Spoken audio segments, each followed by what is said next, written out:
Bonjour mes chers compatriotes congolais.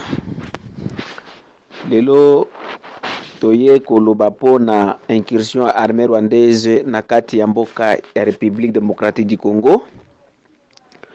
Oyo gouvernement ya Bokipa oyo ya Congo eza toujours connu que eza ba information lokuta pourtant population ezo mona bato wana na émission na biso ya lobby ya le 1er juillet tango ba drapeau bataki na Bukavu.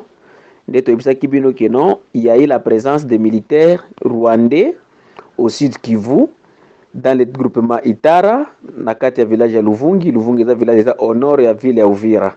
Tango ozokende Kamanyola, avoko Makatogota, nde Luvungi eza wana. Toyebisaki bino ke non, ba Rwandais bakotaki, à l'heure actuelle, bazana bangomba ya Rubarika, nde isika bazali, et puis ils étaient bien armés. Et puis la population avait même confirmé ça. Parce que bato amonaki bango, mais eloko ekamusaki biso eza ke gouverneur ni porte-parole ya armée congolaise, monsieur armée congolaise au sud Kivu na kati opération sud monsieur Dedone Kasereka aboyaki yango. Pourtant chaque jour batiaka biso makele ke non soki population moni eloko e bando ko alerter ba autorité yango sikoyo komi ba population ya alerter ba autorité bazo yoka te ba autorité bazo na koboya yango tozo senga ba congolais totelema kaka po na ko sauver mboka na biso. Lelo le deux heureusement bande ko na biso ya Nord Kivu pe ba moni et puis ba dénoncer toza na lettre a batindeli biso ke totanga ngo na la voix de Kivu. Na la voix de Kivu bandeko conseil ya jeunesse ya Nyiragongo territoire ya Nyiragongo batindeli biso ni lettre ke totanga lettre yango elobi boye conseil territorial lettre yango elobi boye pardon lettre yango elobi boye conseil territorial de la jeunesse de Nyiragongo, téléphone plus 243 97 57 32 88 6.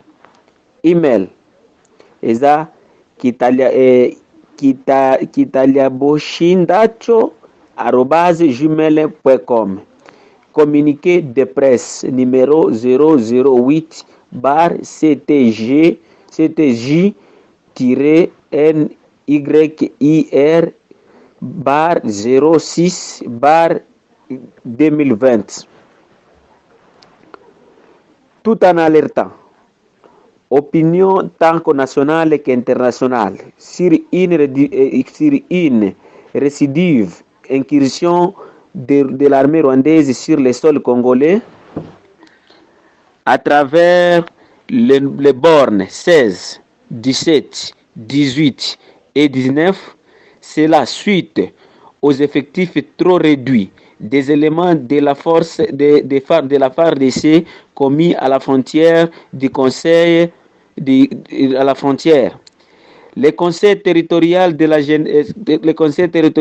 jeunesse de Nyiragongo attire l'attention du gouvernement de la République démocratique du Congo et la communauté internationale à travers la CIRGL, SADC et la MONUSCO sur l'avènement de monsieur Simon Bazarikenga, âgé de 28 ans et père de 3 enfants, en date du 15 juin 2020 dans le village Bukanda, précisément à Tchabwato, dans le groupement de Kibati, par l'armée rwandaise via la borne 18, dont jusqu'à présent aucun signe de vie de sa part n'a été signalé.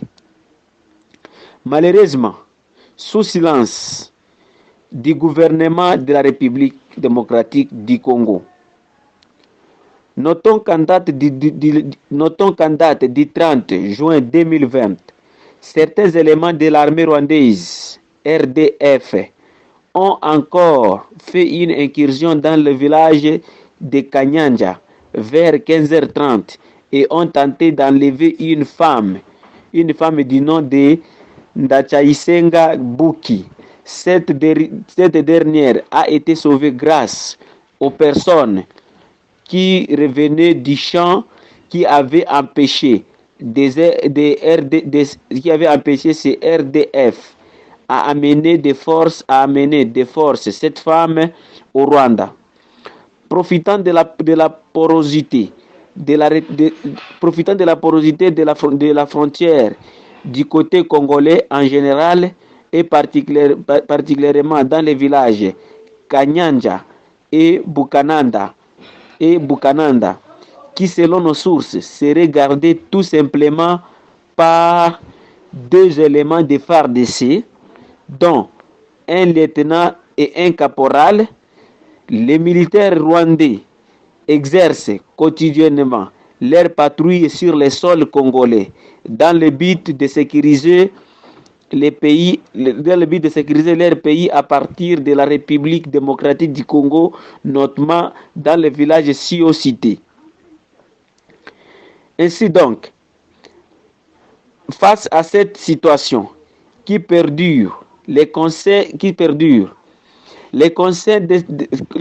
territoriaux de la jeunesse de Nyiragongo demandent au gouvernement de la République démocratique du Congo de sortir de son silence et de procéder au renforcement des effectifs des militaires commis à la garde de la frontière congolaise en allouant un appui logistique permettant aux militaires de Congolais de bien faire leur travail, de sécuriser convenablement l'intégrité du territoire congolais et ainsi mettre fin aux mésaventures des RDF. Surtout que les villages ci-cités partageant leurs limites avec les parcs nationaux du Virunga et le Rwanda. Fait à Kibumba le 2 juillet 2020 pour le conseil territorial de la jeunesse de Nyiragongo, Kitaliaboshi Ndacho Eric, président. Yango bandeko lettre yango ezawana tango bozo monango ndenge barwande bakoti na kati ya mboka na biso eloko zoka musa biso ezaki ti lelo peuple congolais eloko zoka musa biso ezaki gouvernement congolais ezonié eloko oyo population ezomona. Et puis il y a des gens ba oyo bazana ba sentiment ebele tribalisme ebele na kati na bango bazo finga cardinal de nani ambongo pour azoloba vérité. Biso tozo soutenir maloba wana ya cardinal ambongo parce que nous sommes en train de vivre ça. Et soki ndako na yoyo ezotanga maite na soki mbule beti ko kanisa teke watonyo sozola la kaka na ndako eza bien. Et pas biso kotoyo biso ma ndako eza bien te. Et puis tension oyo komona ngo mingi après arrestation ya mutu oyo neni ya mutu oyo nani ya président YNC Vital Kamerhe, tomoni même il y a certains de nos compatriotes, un nombre de nos compatriotes bazo soutenir plan macabre oyo tozo bunisa chaque jour ya koboko kata mboka na biso, surtout les gens de Walungu. Lelo to ebisi bino ki à Bukavu il y a déjà un recrutement, ils sont en train de recruter les gens na nzela ya Walungu kokende nani aérodrome ya Bukavu bazo recruter ba soda kuna et puis bazo recruter ba soda pesi bango $500. Mais ba service de renseignement Congo zo sala ta eloko moko te. Biloko nyonso wana bandeko eza biloko moko o tozo senga service de renseignement Congo si réellement pourquoi bato bakangi bato wana te. Donc eza service de renseignement tangu mutu ayibe soso tangu mutu ayela marchandise na ye euti Dar es Salaam nde ekomi siko kino o mbongo anereza wapi. Pourtant tangu bato azolinga ba déstabiliser mboka bato bazondi mangote bazo mona ngote. Depuis nani ya Kamerhe batango bakondana ki Kamerhe tomonaki bato ebele kati ya ville ya Bukavu et surtout dans le territoire de Walungu babandi ko bimisa ba propos moko boye na kolata elamba nani e community moko ya kolata jaune bleu et puis drapeau to yeko tuti komona batu ko sala eza pe na jaune bleu yango tozolo baboye eloko oyo gouverneur azolinga ko minimiser biso to ko minimiser ngote eloko oyo gouvernement central ezolinga ko minimiser biso to ko minimiser ngote parce que nous avons assez perdu les nôtres. Et ce que nous avons assez perdu les nôtres to ko bunda tina suka Congo ko za la divisité to ko kende tina suka. Et parce que nous les Congolais toza na bénéfice ata mon côté na ndinga ko kabula mboka na biso toyebi ennemi na biso Rwanda, même si Félix alobaki est baza partenaire na ye, et puis ce sont ses voisins, lui pas nos voisins, et puis baza ndeko na ye, biso tokobundisa ye na bandeko na ye po biso toza awa pona kobundela mboka na biso. Le Congo nous appartient, mutu apesa biso mabele ya Congo aza nzambe, et puis apesa biso devoir na force ya kobundela mboka na biso ya Congo. Yango wana bandeko tolobi boy topesi won nani nani topesi nani bato bandeko ya INC avertissement batala bien na ba campagne na bango bazo sala pona kolinga ko bebisa mboka na biso. Nous ne sommes pas prêts à diviser notre pays. Le Congo restera un, uni et indivisible. Et puis mwana ya province Sud Kivu Nord Kivu Maniema soki bakosi yo ke boto kata Congo yebaki eza pona intérêt na yote, eza pona intérêt ya Rwanda, eza pona intérêt haiko kufaida yetu sisi. Najua nisha watumia maujio za mingi sana. Tujue ki wakikata nchi yetu leo ni sisi ndio tutangaika, kwa sababu baba Sengezi kandidato so walikuwa governor wakati wa RCD. Story ilikuwa nini? Si walituua Banyarwanda bakutuchinja. Kongo itabaki kuwa moja kama vile Lumumba alivyoongea. Kwa hiyo tupiganie sisi wote kwa umoja wa Kongo, bali tusigawe nchi. Adui wote wanazidi kututega katika kila njia. Tunajua procès Vital Kamerhe ilikuwa procès ambao Kabila na Tshisekedi walifanya kwa sababu kuwe ma-insécurité zaidi à l'est du pays. Na hizo sécurité bajue ke malgré plazabo atutaacha. Malgré ba plawana tokotika te.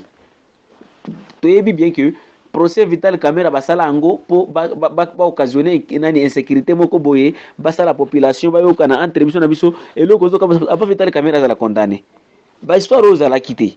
Mais lelo komi ki un tribu moko bozo bimako no tozo soutenir po Vital na biso akufaki na pona Vital ka biso akangie o po Delphin Kayimbe na biso akufaki. Non, ceux qui bino bo misaki Delphin Kayimbe, vous savez d'autres tribus avaient perdu combien de gens? D'autres tribus, ceux qui bino de la capitale Kamerhe, d'autres tribus avaient perdu combien de gens? Au niveau de la Kamerhe na Delphin Kayimbe. Qu'est-ce que Delphin Kayimbe avait fait pour nous? Est-ce que Delphin Kayimbe aleki, est-ce que nani mboka nani monde kufi?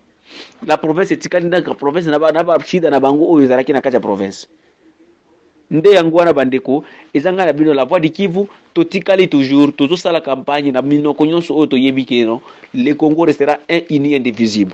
Et puis topesi pe nani avertissement na batu oyo bazo sala na président na Félix batika ko banda kufinga batu po ba lo vérité.